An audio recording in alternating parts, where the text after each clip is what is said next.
Kapag mahal mo ang isang babae, natural lang na gusto mong ipakita ang lahat ng effort mo. Pero minsan, habang mas lalo mong pinapakita na sobra mong iniintindi siya, mas lalo ka rin niyang hindi pinapansin. Bakit kaya ganun? At bakit sa oras na huminto ka sa sobrang pag-aalala, bigla siyang mapapaisip, bigla kanyang napapansin? Sa video na ito, pag-uusapan natin ang isang sikretong natutunan sa Stoicism. The power of detachment. Ang lakas ng isang lalaking hindi kontrolado ng emosyon, at bakit ito mismo ang nakakaakit sa mata ng babae. Kaya kung napapaisip ka kung bakit parang nawawala ang respeto kapag sobra kang habol, tapusin mo ang video na to, dahil baka ito ang pinakaimportanteng lesson na maririnig mo ngayong taon. Kapag ang isang lalaki ay sobra ang effort, iniisip niya na makukuha niya ang babae sa pamamagitan ng pagpupursigi. Pero sa psychology at stoicism, may tinatawag tayong paradox of attention. The more you chase, the more she pulls away. The more you stop caring, the more she starts to notice. Bakit? Dahil ang sobra-sobrang atensyon, lalo na kung hindi balance, ay nagiging pressure. At kapag ang isang babae ay naramdaman na parang dependent ka sa kanya para maging masaya, nawawala ang natural attraction. Stoicism teaches us, don't tie your happiness to external things. Tie it to your own virtue, your own discipline, your own control. Kapag kaya mong sabihin sa sarili mo na, kung nandito siya, okay.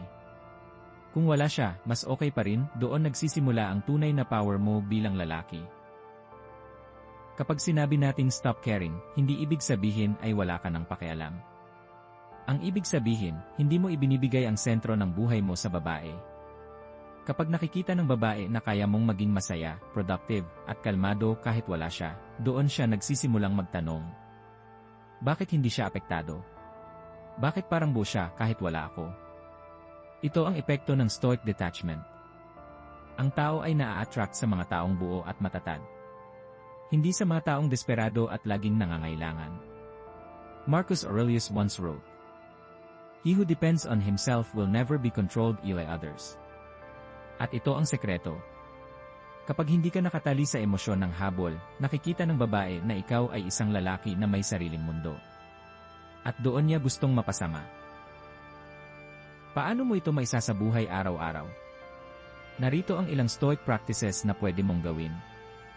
Una, morning reflection. Pagkagising, sabihin sa sarili, "Today, I will not let external things control my peace." My value does not depend on her attention. Pangalawa, focus on virtue. Imbes na isipin mo kung bakit hindi siya nag-reply, itanong mo, "Did I act with discipline today? Did I practice patience?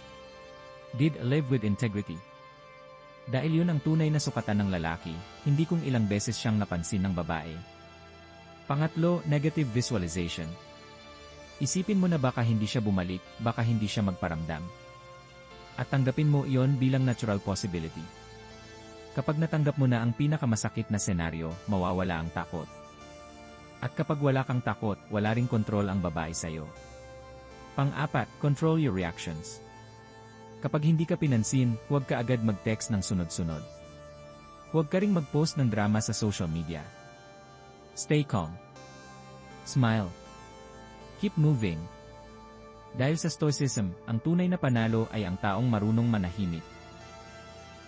Ngayon, ano ang mangyayari kapag huminto ka sa sobrang pag-aalala? Una, she notices the shift.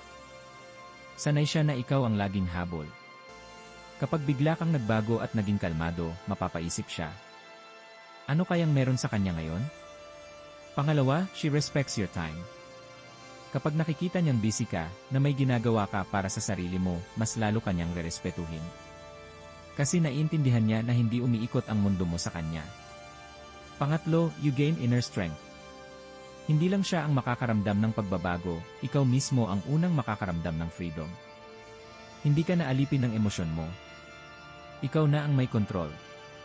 At dito pumapasok ang pinakaimportante. She may or may not come back, pero ikaw, mas matatag, mas malakas, mas stoic.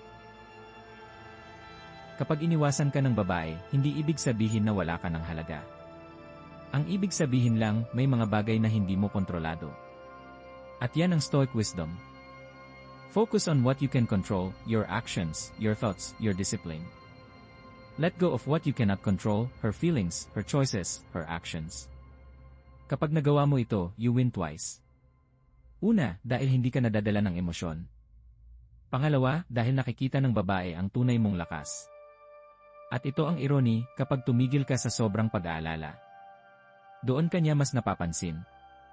Dahil doon mo pinapakita na hindi ka basta ordinaryong lalaki, kundi isang stoic na may dignidad at sariling direksyon. Kaya tandaan mo, kapag iniwasan ka, huwag mong habulin. Kapag hindi ka pinansin, huwag mong pilitin. Magpatuloy ka sa buhay mo, sa goals mo, sa growth mo. Dahil ang babaeng para sa'yo, makikilala at makikita ang halaga mo, hindi dahil hinabol mo siya, kundi dahil nanatili kang matatag at kalmado. Ito ang Stoic Way. Ito ang tunay na kapangyarihan ng isang lalaki. Kung nagustuhan mo ang video na ito, huwag kalimutang i-like at mag-subscribe para sa mas marami pang Stoic wisdom at self-improvement tips para sa mga Pinoy. Maraming salamat at manatili kang matatag.